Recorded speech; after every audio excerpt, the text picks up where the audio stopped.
নমস্কার, আমি প্রিয়াঙ্কা। আমার নতুন একটি ভ্লগে আপনাদের সবাইকে স্বাগত জানাই। আজ বুধবার, এখন সকাল ওই 6টা মতো হবে। অ্যাজ ইউজুয়াল সকালে যা কাজ থাকে, ওই উঠলাম, ওর লাঞ্চটা তৈরি করব, ব্রেকফাস্ট তৈরি করব, স্প্রাউটের চিল্লা করব। তো সপ্তাহে 2 দিন আমি স্প্রাউটের চিল্লা করি, আর বাকি দিন ওই স্প্রাউট আর চানা দিয়ে স্যালাড মতোই নিয়ে যায়। দুটো দিন চিল্লা করে দিই, কারণ টেস্টটা চেঞ্জ হলে একটু খেতেও ভালো লাগে। আর স্প্রাউটের চিল্লাটা সত্যি খেতে বেশ ভালো লাগে, আমারও ভালো লাগে, ওরও ভালো লাগে।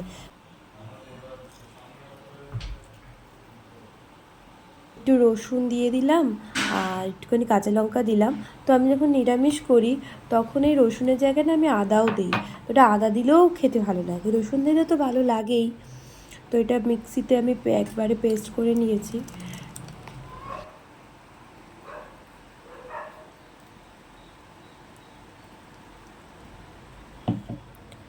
আগের দিন রাত্রেবেলা সব কিছু কেটে রাখি আমি, যাতে সকালবেলা উঠলে আমার খুব তাড়াতাড়ি হয়। তো ওই রাত্রিবেলা বিট, গাজর, ক্যাপসিকাম, কাঁচা লঙ্কা সব কিছু মোটামুটি রেডি করেই রেখেছিলাম কালকে। তো ওইগুলোই অল্প অল্প করে দিয়ে দেবো।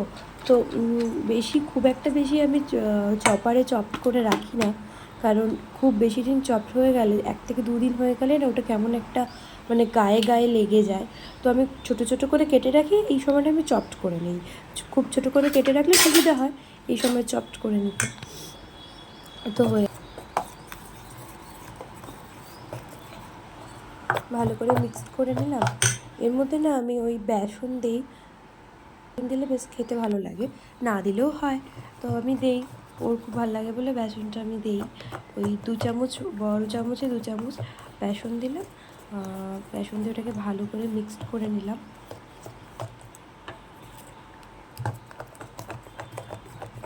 ভালো করে মিক্স করে নিলাম।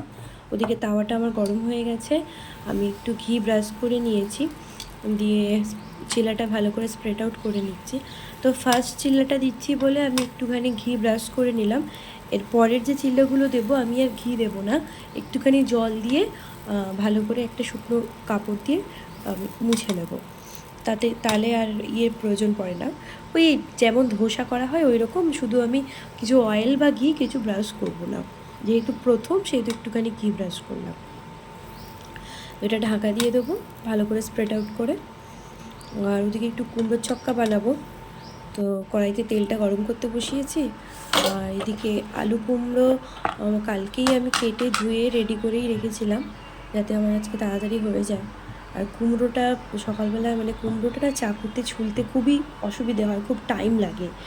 আর বটি আমার নেই, কারণ বটিতে আমি কাজ করতে পারি না, তাই কালকেই আমি করে রেখেছিলাম, যাতে সকালবেলা এইটা কাটতে গেলে অর্ধেক টাইম এখানেই চলে যাবে।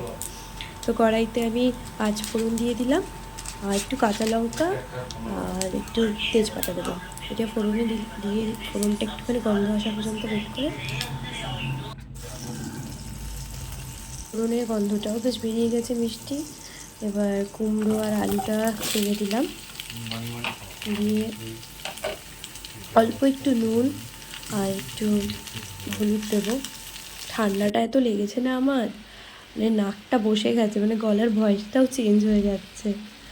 আর ওপর দিয়ে একটু জিরা গুঁড়ো, ধনে গুঁড়ো আর লঙ্কা গুঁড়ো দিলাম, দিয়ে ভালো করে নাড়িয়ে এটা বন্ধ করে দেবো। ওই ঢাকা চাপায় আস্তে আস্তে ওটা সেদ্ধ হতে থাকবে।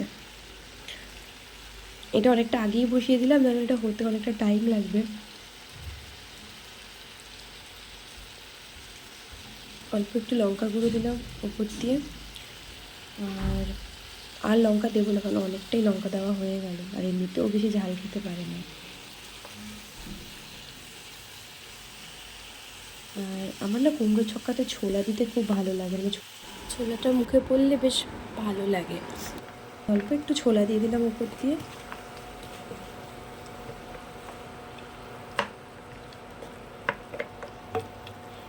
কুমড়ো আমাদের ওখানের মতো কুমড়ো এখানে খেতে খুব একটা ভালো না, আবার খুব একটা খারাপও না, ওই আর কি।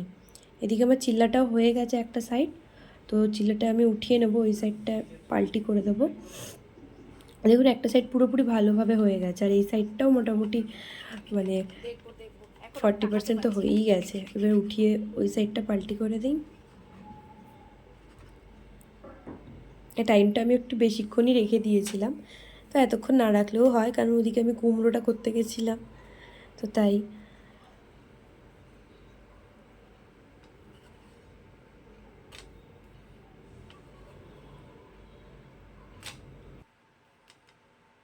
ওইদিকে একটু ধনেপাতা পুদিনা পাতা দিয়ে চাটনি করব, এই চিল্লাটার সাথে সাইডে বেশ ভালো লাগে খেতে।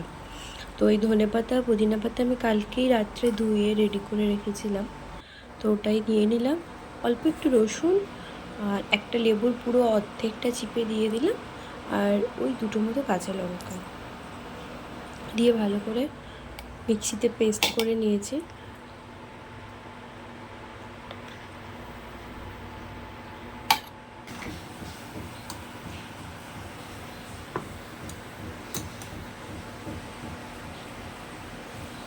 এদিকে ওরও রেডি হয়ে গেছে পুরো, তাই আমি ব্রেকফাস্টটা দিয়ে দিলাম। ওই একটু ওটস আমি মুসলির উপরে একটু দই দিচ্ছি, বেশ অনেকটা পরিমাণে দই দেবো, কারণ দই দিয়ে পুরোটা খাবে। আর একটা কলাকে পুরো স্লাইস করে দিয়ে দেবো, আর ওই 2 চামচ মতো ছাতু দিলাম। ওই ছাতুটা দিলে বেশ খেতে ভালো লাগে এটা। কলাগুলো উপরে স্লাইস করে দিয়ে দিই। অনেকটা দেরি হয়ে গেছে, আমার ওদিকে মোটামুটি গোছানো হয়ে গেছে পুরোটাই লাঞ্চটা।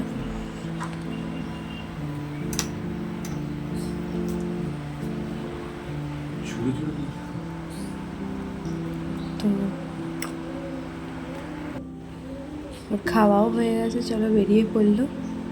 খুব তাড়াতাড়ি খেতে হয়েছিল, খুব দেরি হয়ে গেছিলো। ও বেরিয়ে যাওয়ার পর আমিও খুব তাড়াতাড়ি ব্রেকফাস্টটা কমপ্লিট করে একটুখানি চা বসালাম, হচ্ছে হালকা করে লিকার চা খাবো। চলুন আজকের ব্লগটা এইটুকুই, দেখা হচ্ছে আবার নতুন একটি ব্লগে।